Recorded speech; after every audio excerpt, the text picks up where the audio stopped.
best time-saving tips is to have a good food processor for slicing, for grating, for baking, for blending. I especially love this Kenwood one with the glass jug.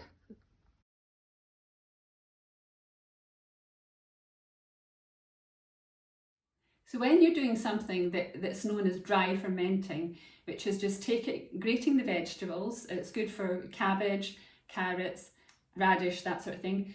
When you grate the vegetables, this food processor is just so simple and so quick. So I'll just show you how quickly this goes. So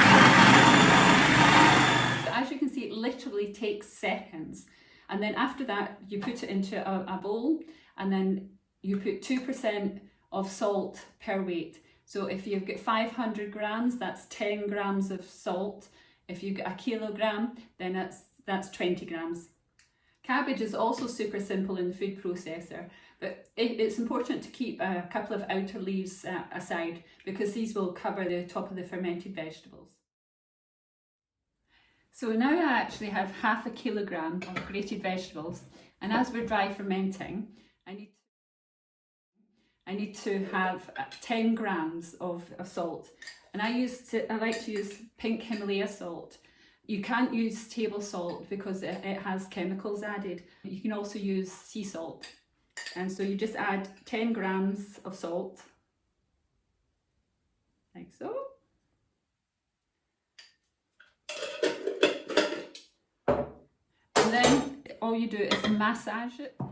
So you just keep massaging it for about 10 minutes, and you can actually feel the water starting to come out. And note, like fermenting vegetables is just like pickling vegetables using salty water. After you've massaged well, you can cover it with a plate and leave for a few hours or overnight. So later on that, you can pack it tightly into a jar. And then what you want to do is you want to cover it with water. And this is a salt solution of 3%, 30 grams of salt per litre of water. And you take your cabbage leaf and you just cover it up, and you just make sure that the vegetables are all covered and they're submerged underwater. And then all you have to do is seal it and then leave it for at least 2 weeks. So for wet fermenting, you use this when you have bigger chunks of vegetables, and you have a 3% solution of water, so it's 30 grams of salt to a litre of water. Then you have to cut your vegetables in chunks. So I like to use my food processor again. So we have radish. I'm going to put radish in my... We have a beetroot. And then we have a fabulous golden beetroot.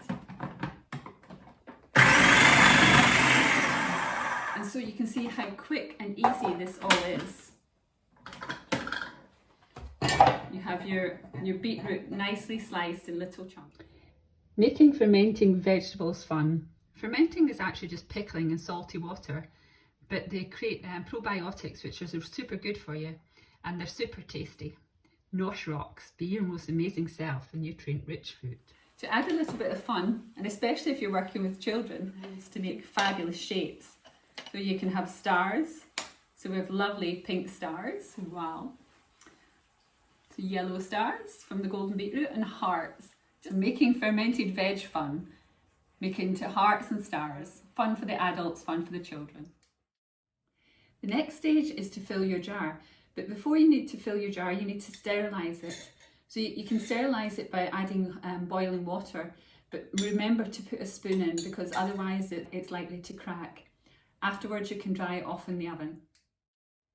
So then, as with the other jar, pack it tightly with different layers of vegetables, different colours, so that it looks like a rainbow effect. Once you've packed your jars quite tightly, you need to add the salty water, the brine, and this is 3%, so it's 30 grams of salt to 1 litre of water. And you just fill up until the vegetables are covered, completely covered. After that, you take your cabbage leaf to make a plug, and then you push this down until all the vegetables are under the water. And then all you need to do is seal and leave for a couple of weeks. And it's good to write the date on the top of. So here we have the two versions, fermented or pickled vegetables. We have the dry salted carrots and cabbage, and then we have the wet brined, and we have radish, beetroot and carrot. So enjoy, leave for 2 weeks on a plate in case there's any leakage, and then